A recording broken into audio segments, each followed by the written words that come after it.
बिस्मिल्लाहिर्रहमानिर्रहीम। अल्हम्दुलिल्लाहि रब्बिल आलमीन वस्सलातु वस्सलामु अला सय्यिदिल अंबिया'i वल मुरसलीन सय्यिदिना व नबियिना व मौलाना मुहम्मदिन व अला आलिहि व अस्हाबिहि अजमईन। अम्मा बअद। फ़अन सलमान अल-फ़ारसी रज़ियल्लाहु तआला अन्हु क़ाल ख़तबना रसूलुल्लाह सल्लल्लाहु अलैहि वसल्लम फ़ी आख़िर यौमिन मिन शअबान फ़क़ाल या अय्युहन नास क़द अज़ल्लकुम शहरुन अज़ीम शहरुन मुबारक शहरुन फ़ीहि लैलतुन हिय ख़ैरुम मिन अल्फ़ि शहर इला आख़िरिल हदीस। मुहतरम बुजुर्गों, अज़ीज़ों और भाइयों, अल्लाह जल्ल शानुहु अम्मा नवालुहु ने करम फरमाया, हमारी उम्रों में इतनी बरकत अता फरमाई कि हमें इन साल का जो मुक़द्दस महीना नसीब हुआ। आप ख्याल फरमाएं कि साल गुज़िश्ता रमज़ान मुबारक के गुज़रने के बाद से लेकर इस साल रमज़ान मुबारक की आमद के दरमियान हमारे कितने भाई बहन, बूढ़े, जवान और बच्चे हमसे रुखसत हो चुके हैं। हमें खबर नहीं कि हम में कितने अफराद ऐसे होंगे जिनका नाम इस साल सफ़र आखिरत इख्तियार करने वालों की फहरिस्त में लिखा जा चुका होगा और ये रमज़ान हमारे हक़ में आखिरी रमज़ान साबित होगा। इसलिए मेरे भाइयों, अल्लाह का ये मुअज़्ज़ज़ मेहमान जो हमारे दरमियान आया है, हम इसका शानदार इस्तक़बाल करें, इसका एज़ाज़ करें और इसको खूब वसूल करने की कोशिश करें। अल्लाह जल्ल शानुहु ने ये मुबारक महीना हमें नवाजने ही के लिए अता फरमाया है। रहमतों की, मग़फ़िरतों की अल्लाह की तरफ से धुआंधार बारिश होती है। रसूलुल्लाह सल्लल्लाहु अलैहि वसल्लम ने इरशाद फरमाया कि इस महीने में जो शख्स कोई नफली इबादत करता है, अल्लाह ताला उसको फ़र्ज़ के बराबर अजर अता फरमाते हैं और फ़र्ज़ इबादत अदा करने वाले को 70 फ़र्ज़ के बराबर अजर मिलता है। ये नवाजिश है अल्लाह ताला की तरफ से। इसकी एक एक घड़ी कीमती है। इसके अशरों को तक़सीम कर दिया गया। तो पहला अशरा अल्लाह के खुसूसी रहमतों के नुज़ूल का है, दूसरा अशरा अल्लाह की तरफ से गुनाहों की माफ़ी और मग़फ़िरत का है और आखिरी अशरा जहन्नम से खलासी का है। जितना ज़्यादा इख्तिताम के करीब पहुँचता है ये महीना, उतना ज़्यादा कीमती होता चला जाता है। आप जानते हैं कि इस माह मुबारक की दो खुसूसी इबादतें हैं, एक रोज़ा है और एक तरावी है। तरावी नमाज और तिलावत कुरान का मजमुआ है। रोज़ा इस्लाम की 4 बुनियादी इबादतों में एक अहम इबादत है। नमाज अल्लाह जल्ल शानुहु ने रोज़ाना 5 वक्त की फ़र्ज़ की है। ज़कात साहिब निसाब पर साल में 1 मरतबा फ़र्ज़ होती है। रमज़ान मुबारक का रोज़ा बालिग़ मुकल्लफ़ लोगों पर साल में 1 मरतबा फ़र्ज़ होता है। हज पूरी ज़िंदगी में 1 मरतबा है। अल्लाह की उन खुसूसी नेमतों को हासिल करने का जिनका ताल्लुक़ माह रमज़ान से है, साल में 1 ही मरतबा मौका मिलता है। इसलिए इसको खूब गनीमत समझें, अपने औकात की तरतीब बनाएं। 11 महीना हम खूब कमाई कर लेते हैं, मेहनत कर लेते हैं। इस महीने को बक़द्र ज़रूरत अपने दुनियावी मशागिल के अंदर खर्च करें और बाकी पूरा वक्त रमज़ान को वसूल करने में खर्च होना चाहिए। अल्लाह की तरफ से एक खुसूसी इंतज़ाम ये कर दिया गया है कि शहरुन युज़ादु फ़ीहि फ़ी रिज़्क़िल मोमिन, इस महीने में अल्लाह की तरफ से मोमिन की रोज़ी में इजाफा कर दिया जाता है, बरकत और मज़ीद बढ़ा दी जाती है। इसलिए काम हम कम भी करेंगे तो इंशाअल्लाह बरकत आम दिनों से ज़्यादा होगी। और यह मुशाहिदा है, रमज़ान मुबारक में काम कम होता है लेकिन अच्छा खाने को मिलता है, अच्छी ग़िज़ाएँ मिलती हैं। कितनी वो नियामतें हैं कि जो सिर्फ रमज़ान मुबारक ही में नसीब होती हैं, लेकिन हम लोग इन चीज़ों का एहसास नहीं करते। अल्लाह की नियामतों की तरफ ज़हन नहीं जाता कि अल्लाह की नवाजिश है। हम समझते हैं कि हमने ये पका लिया, हमने ये खा लिया, हमने ये कमा लिया, हम ये लेकर आए। हम कुछ नहीं कर सकते अगर अल्लाह की तरफ से तौफीक न मिले, उसकी तरफ से असबाब मुहैया न किए जाए। इसलिए मेरे भाइयों, अभी आज पहली तारीख है, आज से पूरे महीने का टाइम टेबल अपना मुरतब करें, 24 घंटे का निज़ाम बनाएं। याद रखिए कि निज़ामुल औक़ात के तहत जो काम किया जाता है उसमें बड़ी बरकत होती है। आप सहरी के वक्त से रात के सोने के वक्त तक का अपना एक चार्ट बना लीजिए। इतने बजे उठकर वज़ू करना है, तहज्जुद की नमाज अदा करनी है, सहरी खानी है, फजर की नमाज जमात से अदा करनी है। इतने बजे फारिग हो जाएंगे, आराम करेंगे। इतने बजकर इतने मिनट पर अलार्म लगाकर उठेंगे। उठकर अल्लाह तौफीक अता फरमाए तो 4 रकात नमाज चाश्त की अदा कर दें। आपको नाश्ता करना नहीं है, चाय पीनी नहीं है, सबसे अल्लाह ने फारिग कर दिया है। बड़ा कीमती वक्त है। वज़ू कर लें, अगर गुस्ल करना चाहे गुस्ल कर लें, 4 रकात नमाज चाश्त की नियत से पढ़ लें। हदीस में आता है, अल्लाह जल्ल शान इरशाद फरमाते हैं, इरका अली 4 रकातिन फी अव्वल नहारी अक्फी का आखिरहु। तो दिन के इब्तिदाई हिस्से में मेरे लिए 4 रकातें पढ़ लिया कर, मैं पूरे दिन तेरे लिए किफ़ायत करूँगा। हम लोग इशराक की नमाज का तो एहतमाम करते हैं, लेकिन चाश की नमाज का एहतमाम नहीं करते। रमज़ान मुबारक में चूँकि फजर के फ़ौरन बाद सोना होता है, फजर भी अव्वल वक्त में पढ़ी जाती है, इसलिए इशराक का इंतज़ार भी मुश्किल होता है। इसलिए जो सोकर उठे चाश की नमाज अदा कर लें, फिर थोड़ी सी तिलावत कर लें और उसके बाद फिर अपने काम में लगें। 5 वक्त की नमाज बाजमात मस्जिद में सफ़ अव्वल के अंदर अदा करें। तिलावत का कुछ मामूल बना लें अपना। आम दिनों में अक्सर लोग कुरान पाक की तिलावत या तो नहीं करते या बहुत मामूली मकदार में करते हैं, और रमज़ान मुबारक में 1 ख़त्म 2 ख़त्म जैसी तौफीक होती हो जाता है, जो कुरान पाक के साथ बेइंसाफ़ी है। हमारे रोज़ाना के मामूल में कुरान पाक की तिलावत का कुछ न कुछ हिस्सा होना चाहिए। जितना भी कर सकते हो, 1 पारा, आधा पारा, चौथाई पारा, लेकिन रोज़ाना तिलावत की नीयत से कुरान पाक को उठाएं, खोलें, बैठें, देखें। और जो हुफ़ाज़ कराम हैं वो अपनी नमाजों में, नफलों में, सुन्नतों में तिलावत कुरान पाक करें। ये तो पूरे साल होना चाहिए। और रमज़ान मुबारक में जितना ज़्यादा से ज़्यादा हो सके तिलावत करें। तिलावत का भी एक अदब है, उसका भी ख्याल रहना चाहिए। सिर्फ मिक़दार बढ़ाने की फ़िक्र न हो, बल्कि कुरान पाक को अज़मत और एहतराम और मोहब्बत के साथ, ये अल्लाह का कलाम है, मैं अल्लाह पाक को कलाम सुना रहा हूँ, अल्लाह का कलाम अल्लाह को सुना रहा हूँ, इस मोहब्बत और अज़मत के साथ तिलावत करें और इत्मीनान से कुरान पाक पढ़ें। इतनी तेज़ी के साथ न पढ़ें कि हुरूफ की अदायगी भी सही न हो सके। एक बात ये भी जहन में रहनी चाहिए कि तिलावत ज़ुबान का अमल है, सिर्फ निगाह का अमल नहीं है।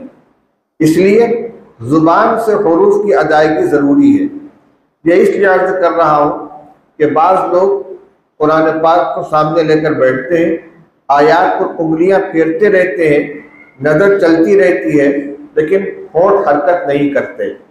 तो तिलावत ज़ुबान का काम है, होंठ का काम है। चाहे आवाज़ दूसरों को न सुनाई दे, लेकिन हुरूफ अदा होना ज़रूरी है, वरना वो तिलावत नहीं, वो तो सिर्फ मुताला कहलाएगा। कुरान पाक की तिलावत दिल जमई के साथ होनी चाहिए। मक़दार बढ़ाएं, लेकिन बददिली के साथ तिलावत न करें।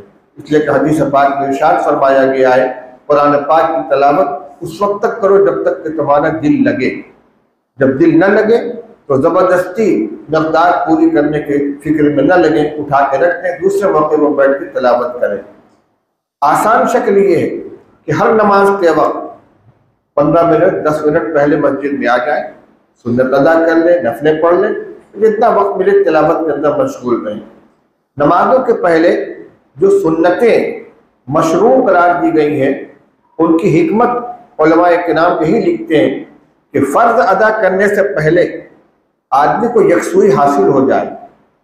दुनिया के मशागिल से निकल कर आया है तो ज़हनी एतबार से यकसुई हो जाए, नमाज की तरफ पूरी तवज्जो हो जाए, अल्लाह की तरफ पूरी तवज्जो हो जाए, ताकि जब फ़र्द नमाज के लिए नियत बांधे, अल्लाहु अकबर कर कर नियत बांधे, तो ये तसव्वुर हो कि हम अल्लाह के सामने खड़े हुए हैं, उससे मुनाजात कर रहे हैं, अर्ज़ मारूफ कर रहे हैं, अपनी दरख्वास्त पेश कर रहे हैं।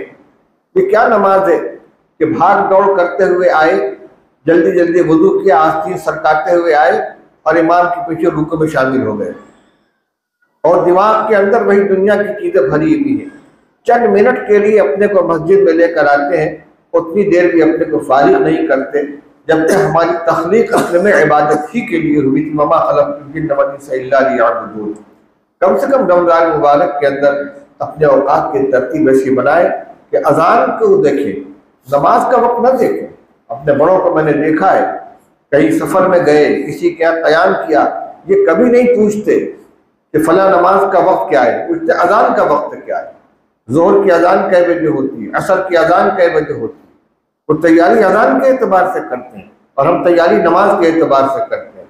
अगर 5 मिनट भी बाकी है तो घड़ी देखते रहेंगे, बैठे रहेंगे अपनी जगह पर, जरा फला काम पूरा कर ले, जरा फला काम पूरा कर ले। अल्लाह के बंदो, हम अल्लाह के घर में जा रहे हैं, अगर शादी में जाना हो, किसी तकरीब में शिरकत करनी हो तो घंटों तैयारी करते हैं, पहले पहुंचने की कोशिश करते हैं, लेकिन अल्लाह के घर में हाजिरी देनी है तो आखिर वक्त में जाएंगे, भाग दौड़ करते हुए जल्दी जल्दी नमाज अदा की निकल गए।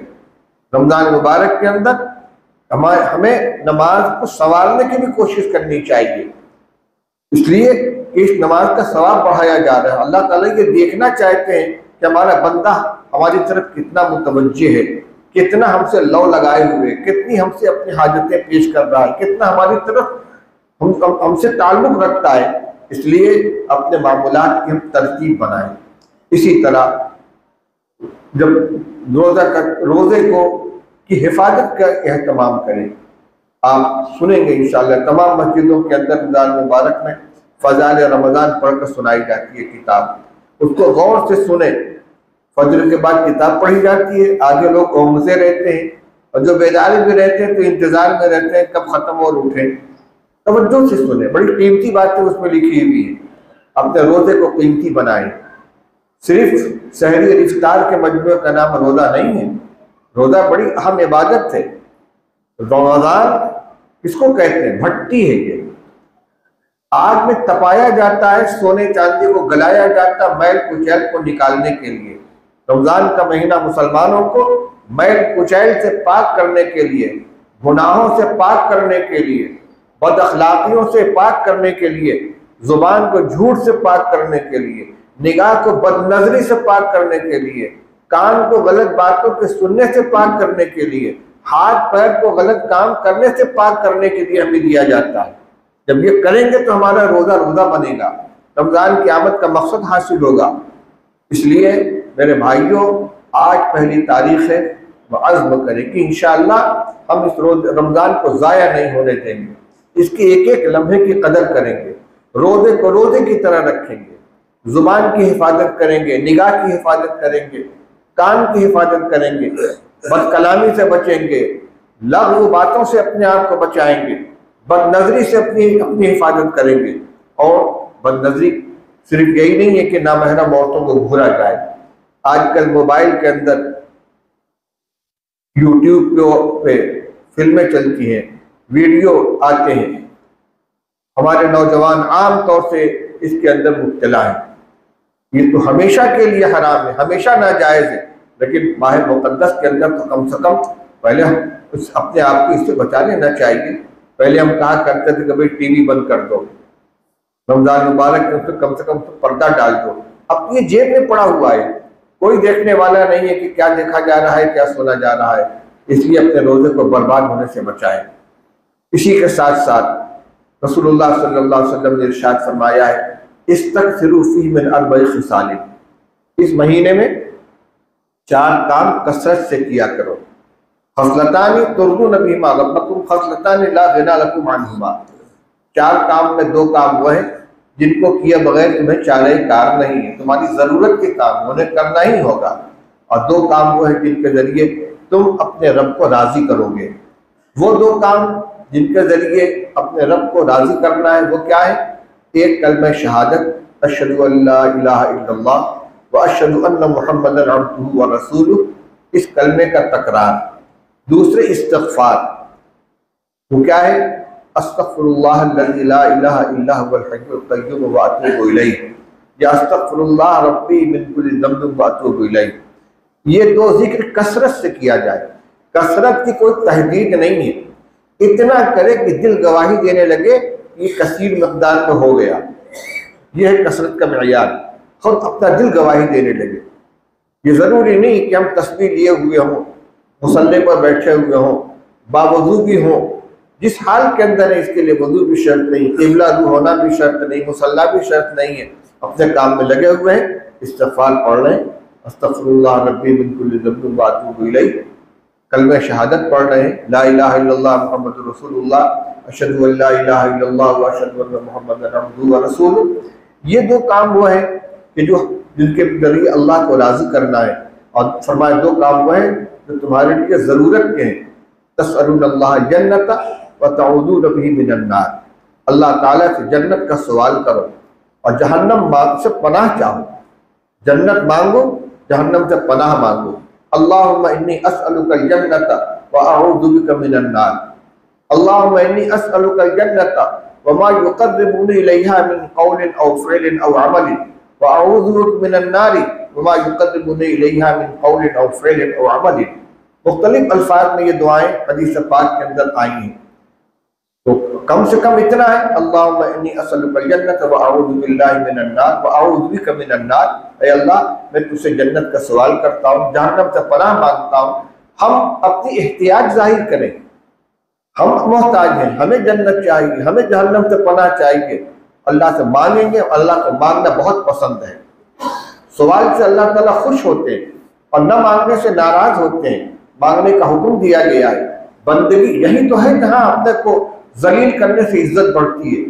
किसी बंदे के सामने हाथ फैलाओ तो जिल्लत हासिल होती है, और किसी अल्लाह के सामने हाथ फैलाओ तो इज्जत हासिल होती है। हज़रत मौलाना असदुल्लाह साहब नव्वरल्लाहु मरकज़हू नाज़िम मदरसा मज़ाहिर सहारनपुर फरमाते थे, खुदा से मांग ला, खुदा से मांग ले जो मांगना हो ऐ असद, खुदा से मांग ले जो मांगना हो ऐ असद, यही वो दर है जहाँ आबरू नहीं जाती। किसी के सामने हाथ फैलाओ तो आबरू जाती है, अल्लाह के सामने हाथ फैलाने से इज्जत आती है, इज्जत बढ़ती है। इसलिए इस महीने में दुआओं का भी एहतमाम करें। तहज्जुद के वक्त दुआ मांगें, इशाश की नमाज पढ़ के दुआ मांगे, फर्द नमाज के बाद दुआ मांगे, नमाजों से मुकम्मल फारिग होने के बाद दुआ मांगे, आखिर शब के अंदर जब उठे उस वक्त दुआएं मांगे। दुआओं का एहतमाम करें। ये भी जरूरी नहीं है कि नमाज से फारिग होने के बाद ही दुआ मांगी जाए। वैसे ही बैठे हाथ उठाकर अल्लाह से दुआ मांगे, अपनी जरूरतें मांगे, अपनी जुबान में दुआ मांगे। अगर दुआएं याद नहीं है तो इसकी फिक्र में कि हमें दुआ मांगनी नहीं आती। मांगने में सीखने की जरूरत नहीं होती। बच्चा अपनी माँ से मांगता है, बच्चा अपने बाप से मांगता है, कहीं सीख कर आता है, अपनी जरूरत को जाहिर करता है, कभी रो कर मांगता है, कभी जिद करके मांगता है और माँ उसे देती है। अल्लाह ताला को तो जिद करना पसंद है। हदीस पाक में आता है, इस तरह दुआ हरगिज़ मत करो, अल्लाहुम्मा ग़फ़िरली इन शिता, अल्लाह तू चाहे तो मुझे माफ कर दे, अल्लाहुम्मा अरहमनी इन शिता, तू चाहे तो मुझे रहम कर दे। उसे कोई चाहत नहीं है, हमारी जरूरत है। फरमा वलाकिन याज़िमुल मसअलता, जिद करके, रगड़ रिडिया कर जिसको कहते हैं हमारी जुबान में, जिद करके इसरार करके अल्लाह से दुआ मांगनी चाहिए। हासिल गुफ्तगू मेरी ये है कि पूरा महीना अभी हमारे सामने पड़ा हुआ है। आखिरी बात यह है कि इस रमजान मुबारक का एक खास अमल जो तरावी है उसका भी पूरा एहतमाम करें। हम लोग बस इस फिक्र में रहते हैं चंद रोज में कहीं जल्दी जल्दी तरावी पढ़ के अपने को फारिग कर लें। किसी ज़रूरत की वजह से किसी को सफ़र दरपेश है, मुख्तसर कर लिया तो हरज की बात नहीं है, लेकिन अमूमन तरावी हमारी आखिरी अशरे में ख़त्म होनी चाहिए। यहाँ यह तरीका देख रहे, दारुल देवबंद में 3 मस्जिदें हैं, तीनों में 29 शब में कुरान ख़त्म होता है और तमाम मस्जिदों के अंदर वहाँ यही मामूल ही है, पूरे महीने तरावी होती है, एक एक पारे की होती है। तो अगर नहीं मुकम्मल रमज़ान गुजार सकते तो आखिरी अशरे में ख़त्म करें, चंद रातें तो मिल जाए कम से कम शब कद्र के सिलसिले की, और तरावी के अंदर एक कुरान ख़त्म हो जाने के बाद तरावी की ताकीद ख़त्म नहीं हो जाती। इसलिए अगर चंद रोज़ में तरावी मुकम्मल कर लिए तब भी चाहे हाफिज हो चाहे गैर हाफिज हो, पूरे महीने तरावी का एहतमाम होना चाहिए। इसी तरीके से तिलावत का भी पूरे महीने एहतमाम होना चाहिए। बाकी और जो दूसरे और तीसरे अशरे के मखसूस अहकाम है इंशाअल्लाह आइंदा आपके सामने आएंगे। इस वक्त तो भी ये तवज्जो दिलाने मकसूद है, अल्लाह मुझे भी तौफीक अता फरमाए और आप हज़रात को भी, कि इस आने वाले इस पूरे महीने का कोई लम्हा ज़ाया ना हो। अल्लाह के ये मुक़द्दस मेहमान हमारे दरमियान इज़्ज़त हमारे एजाज़ के साथ रहे, वो तो मुअज़्ज़ज़ है ही, हम उसका इकराम करें ताकि जब ये लौट कर जाए तो हमारे हक़ में गवाही दे, कब्र में गवाही दे, महशर के मैदान में गवाही दे, और फिर अल्लाह ताला फरमा दे कि हाँ ये मेरा बंदा है जिसने मेरी खातिर भूख प्यास बर्दाश्त की थी, और फिर मैं इसको अपने हाथ से अजर अता करूँगा, किसी दूसरे फरिश्ते के जरिए इसको अजर नहीं दिलवाऊँगा। अल्लाह ताला हमें इसकी तौफीक नसीब फरमाए। व आखिर दावाना अल्हम्दुलिल्लाहि रब्बिल आलमीन।